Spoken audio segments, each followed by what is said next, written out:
Want to learn a little more about the origins and early history of Dungeons & Dragons and RPGs? Then stick around.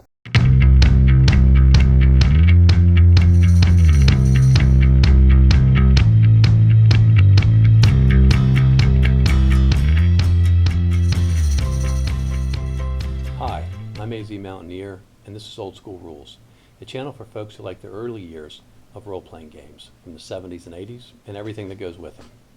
Welcome to our first video, an old schooler's brief history of Dungeons & Dragons and RPGs. Now this is our first video, but it's not the first video we've seen on YouTube. So would you please hit the like button, subscribe if you'd like to see more content, and leave comments down below. Tell us what we're doing well and what you'd like to see in future videos. In this video, we're going to take a look at the history of role-playing games. And that all starts with Dungeons & Dragons, or does it? Join me for this video, which I hope is entertaining and interesting, whether you're new to role-playing games and want to know a little bit more about where they came from, or someone who's a longtime gamer who just wants to learn a little bit more about the hobby they love. You might think we'd start a discussion of the history of Dungeons & Dragons role-playing games in the 1970s when Dungeons & Dragons was released. But if you really want to understand the history, we've got to go a little further back in time. One of the things some people may not know is all of the early creators of role-playing games, people like Gygax and Dave Arneson, they were wargamers first. And the wargame rules evolved over time to include aspects of role-playing, particularly fantasy role-playing that gave rise to Dungeons & Dragons.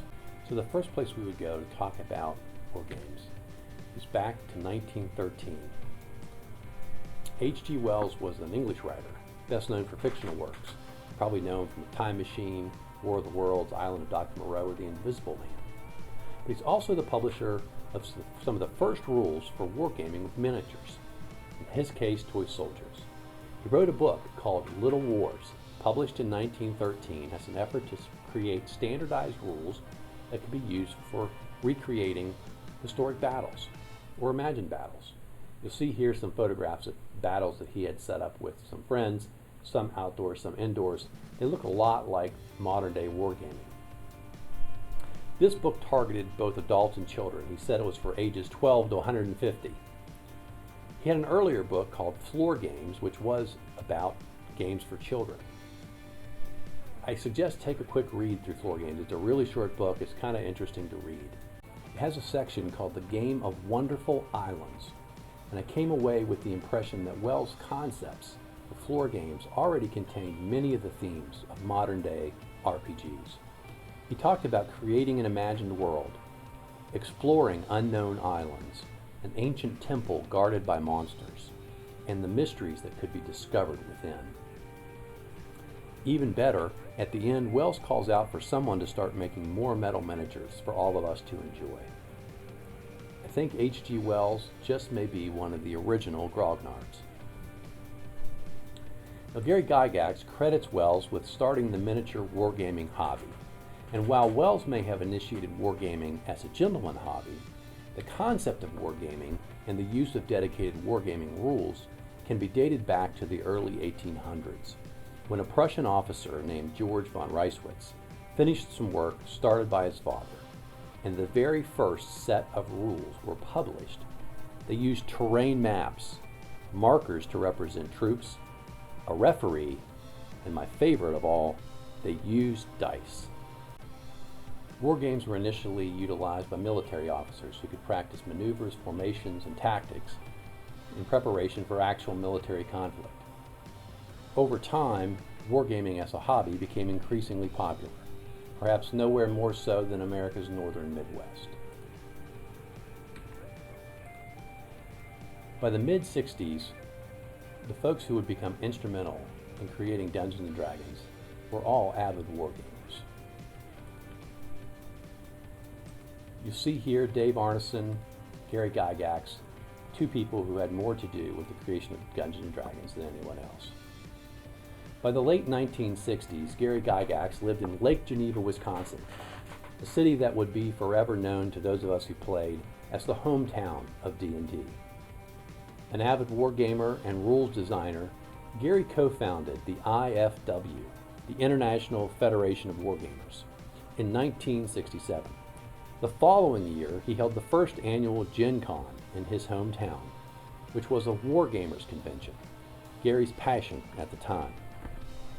At Gen Con 2 in 1969, Gary met a fellow gamer from Minnesota, Dave Arneson. It was to be a fateful meeting that would lead to not just a revolution in gaming, but a pop culture phenomenon. In addition to working on articles and wargaming activities, Gygax found time to author and publish his own rules, Chainmail, medieval miniatures including a section for adding fantasy characters and monsters. Other rules, Don't Give Up the Ship, Naval Battles, co-authored with Dave Arneson. He also made contributions to Tactics, a traditional military wargame, and he published the first game from Tactical Studies Rules, Cavaliers and Roundheads. Also in the 60s, the Twin Cities of Minneapolis-St. Paul were home to a growing and active number of wargamers, many of whom were affiliated as the Midwest Military Simulation Association. Dave Arneson and his hometown group of gamers had begun developing something unique within the late 1960s. As the story goes, one evening the group came downstairs to the usual gaming room at the Arnesons' house, and instead of having set up a field for a war game, there was a castle. Dave explained a new concept that he wanted to try, that each player would take the role of an individual hero on the tabletop in a fantasy setting, and over time they developed personalities, histories, if they survived long enough, and accumulated wealth and fame. For sure, other games encouraged people to pretend to be a particular figure, real or imagined. Some wargamers envisioned themselves as the general at the battle being played out under their direction. Thinking back to Wells' book, many children's games involve imagining oneself in a particular role, be it ancient adventure, military leader, or one of many variations of the good guys versus the bad guys. Using one's imagination while playing a game was nothing new. What was unique about Arneson's campaign was that the players came back week after week with their same character. The events of earlier sessions became the history of the story in the weeks, months, and years to follow. They weren't just playing, they were role-playing, and they loved it. In 1972, Arneson and David McGarry, the creator of Dungeon board game, traveled to Lake Geneva to share their game ideas with Gary Gygax. There, they played a game of the Blackmore concept with Gary and some of his friends. Gygax immediately began working to churn out a first draft of standardized set of rules for what was initially called the fantasy game, drawing on Arneson's concepts and Gygax's own early chainmail rules. Arneson continued to lead his friends through Blackmore, and soon Gygax's family and friends were introduced to a kingdom called Greyhawk.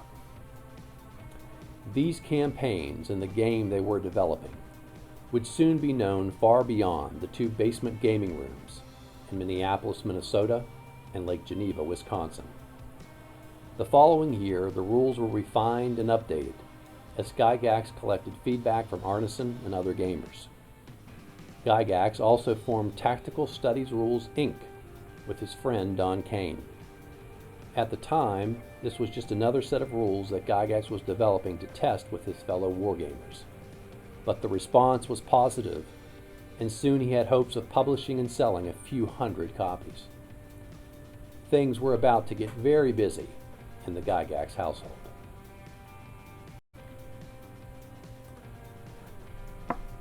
Now, a lot has been written and said about somewhat of a feud between Arneson and Gygax, disagreement and litigation regarding who was responsible for the creation of Dungeons and Dragons. I'll give you my perspective after the things that I've read. What seems to make the most sense to me is this.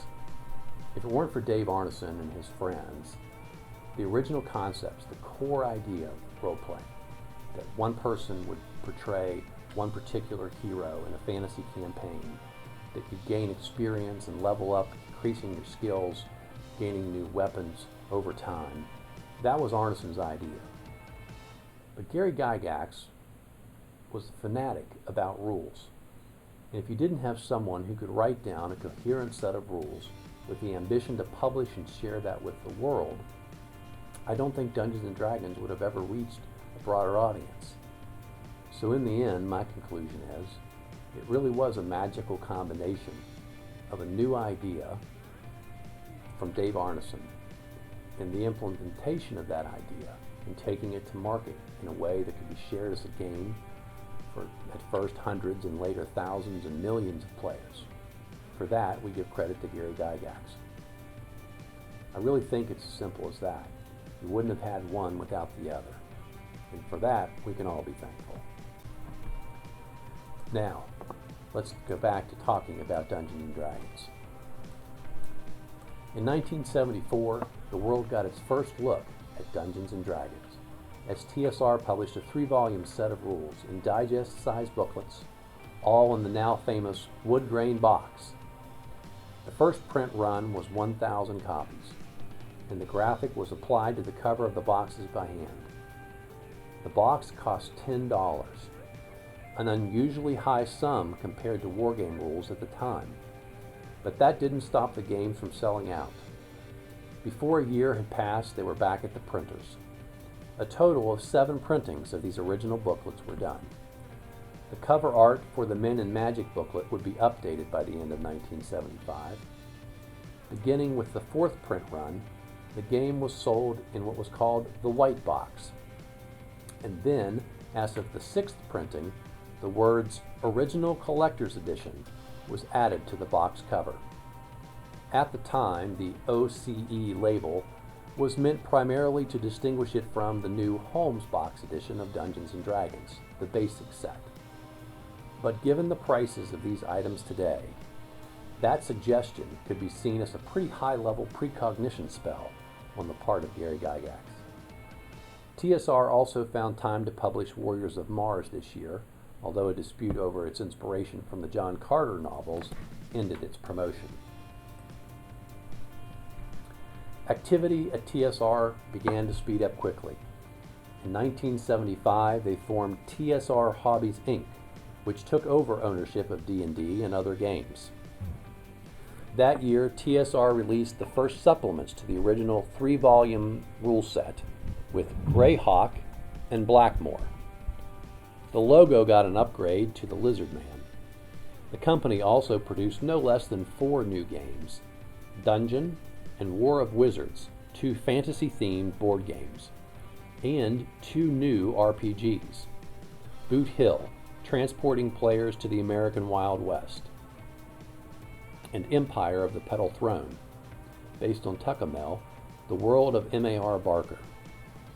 This year also saw the arrival of the first of many competitive games that were inspired by Dungeons and Dragons.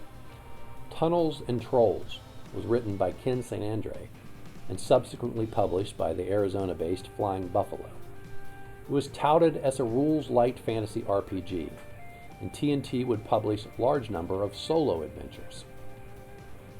Fans and players quickly began sharing their own ideas in less polished ways, and the fanzine began to emerge almost immediately. Lee Gold's Alarums and Excursions was one of the first and most successful, running for many decades. TSR's own publication, The Strategic Review, was launched that spring and would generate 7 editions, ending the following year as TSR's periodical efforts soon emerged as an important part of the brand. In June of 1976, the first issue of a new magazine titled The Dragon was produced under the leadership of TSR's first employee and editor, Tim Kask. The magazine became hugely popular and was a leading source for new game content, like player character classes and NPCs, new spells, new monsters, and new magical items. It contained tips and discussions of issues related to playing and refereeing games, fantasy literature, and lots of fantastic art. While it changed its name to just Dragon, as well as its look, format, and team members over the years, at its core, the magazine remained a leading source of inspiration for thousands of gamers every month. a successful product that would continue for more than 30 years. In addition, TSR published 3 additional supplements to the original rules: Eldritch Wizardry, Gods, Demigods, and Heroes, and Swords and Spells. They also published a new RPG, Metamorphosis Alpha, and Gygax authored a tournament module that year for WinterCon 5. It was called The Lost Caverns of Tejonkath. A new company, Judges Guild, was formed in Decatur, Illinois by Bob Bledsaw and Bill Owen. That entity focused on supporting new players, especially game referees, by publishing adventures and campaign materials. At the same time, a short-lived company called We Warriors created the very first standalone adventure module, titled The Dungeon Master's Kit No. 1, Palace of the Vampire Queen. 1977 was a landmark year for the game of Dungeons & Dragons and for TSR. In July, the first major rewrite of the rules was published, and the arrival of the Holmes Blue Book edition of the basic set. This original set included a rulebook for levels 1 through 3, dungeon geomorphs, which were heavy stock dungeon maps a referee could cut and rotate to create his own maps on the table. It also had the Monster and Treasury assortment, which had tables of random monsters and treasure that could be used by a dungeon master in designing and filling out her or his dungeons. And of course, it contained dice. Also that year, Gary Gygax released the first of 3 core rulebooks for Advanced Dungeons & Dragons. This format of 3 core rulebooks remains with the game to this day. His first book was called The Monster Manual, a detailed description of over 350 monsters to challenge the best adventurers your players could bring to a gaming table. That year, Judges Guild would publish the first fantasy campaign, a book of notes and maps from Dave Arneson's Blackmore campaign, careful to include only material not previously part of the D&D rules supplement. Games Workshop became the official distributor of D&D in Europe and also published the first issue of its own magazine, White Dwarf. David Hargrave published his Ardoon Grimoire, and the We Warriors turned out 2 new adventures, The Dwarven Glory and The Misty Isles. New publishing companies and enthusiastic gamers all over the country were eager to contribute materials to the rapidly growing player base.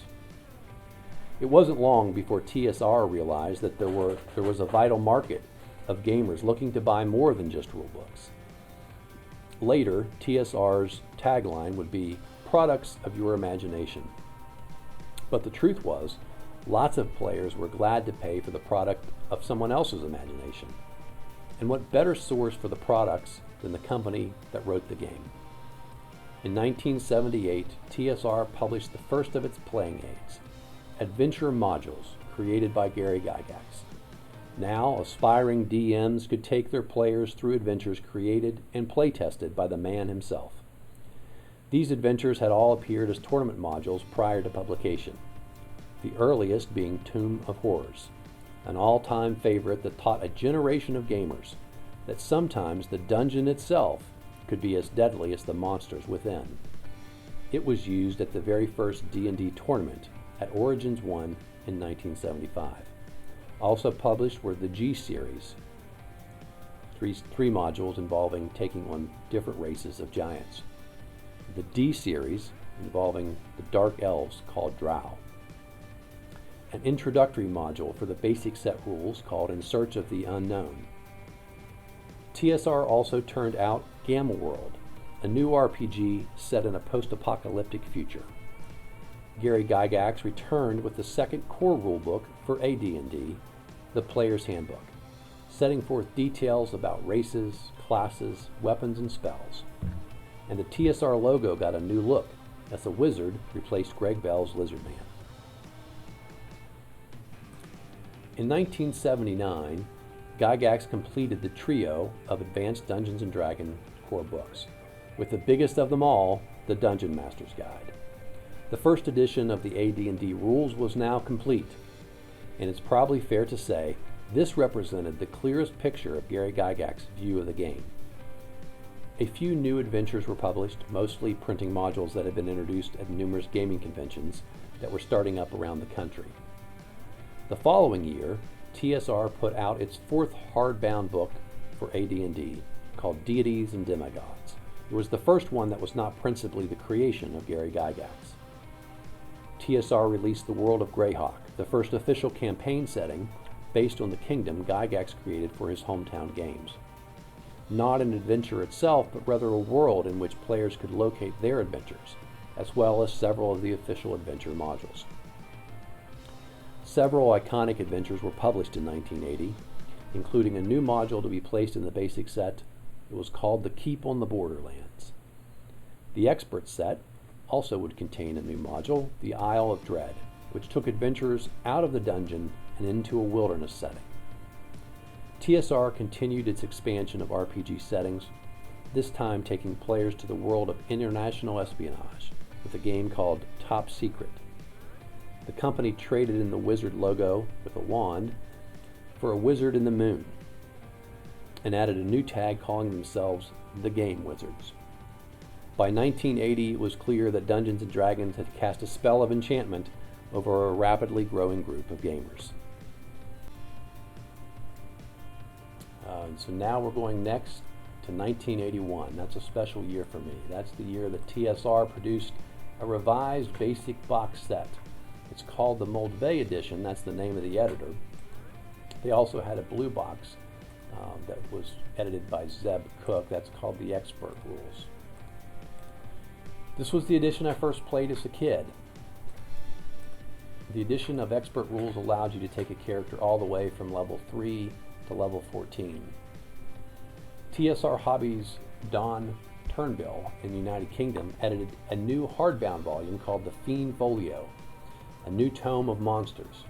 This one rather unique because it owed its origins not just to the United Kingdom, but also many of the creations therein had formerly appeared as subscriber submissions for the White Dwarf magazine. TSR also turned out several new module adventures, including the somewhat legendary orange cover version of the Palace of the Silver Princess. That year also saw Frank Mintzer's concept for a role-playing game association emerge as the official organization for D&D gamers to join, primarily focused on convention tournaments, but soon publishing its own magazine, the Polyhedron. As time went on, TSR was becoming more corporate, and Gary Gygax was becoming less involved in the company he founded. By 1983, he had moved to Hollywood to oversee attempts to bring D&D to the big screen. While the movies didn't materialize, a Saturday morning cartoon was created. Also that year, Frank Mintzer finished his rewrite of the rules and began the new version of basic D&D, with the release of a basic and expert rule set. These were followed in coming years by the Companion, Masters, and Immortal sets, collectively referred to as BECMI or BECMI. For many, Mintzer's version is seen as the high point of the basic game. Additional adventure modules were released, and Gygax released a new hardback book, The Monster Manual 2. The company was reorganized with the new name, now simply TSR Inc. Later that year, Gary Gygax sold out his interest in TSR, the company he had co-founded a decade earlier, and saw grow into the undisputed leader of the role-playing industry that he had helped to create. TSR re-released the core books with new covers, an attempt to rebrand the game with an appeal to a broader audience. Gone were the Moloch statue and the giant Afridi, replaced by more polished art. As the years passed, TSR released scores of additional products, adventure modules, new supplemental rulebooks, novels, and toys. I remember Unearthed Arcana, Oriental Adventures, Dragonlance, Ravenloft, and the Forgotten Realms. Then, in 1989, TSR released the second edition, a complete rewrite of the AD&D rules core books, the Player's Handbook, the Dungeon Master's Guide, and the new Monster Compendium. The compendium was a 3-ring binder that would allow expansion pages to be inserted. The second edition also included a series of separate splat books that had detailed information about a particular class or race, including new abilities. The complete Fighter and Thief were released the first year, with many more to follow. For me, the release of the second edition is really where the old school history of TSR, Dungeons and Dragons, and role-playing games sort of ends. Like anything of interest, if you've enjoyed what I've shared in this video, you may want to read more about it. I've included a list of some of the sources in addition to my own memory growing up with the game. Empire of Imagination focuses on the history of Gary Gygax's connection to the game. Of Dice and Men is an excellent book that tries to take an objective look at the history. The Rise of the Dungeon Master is a fun sort of graphic novel my brother got for me. Dave Arneson's True Genius is an explanation from Robert Kuntz, which explains his view of Dave Arneson's contributions to the game. Playing at the World is a quite famous book at this point. John Peterson is sort of the academic leader in the evaluation of role-playing games. Wizard of the Coast is the company that is the successor to TSR, and they do have some history information on their site.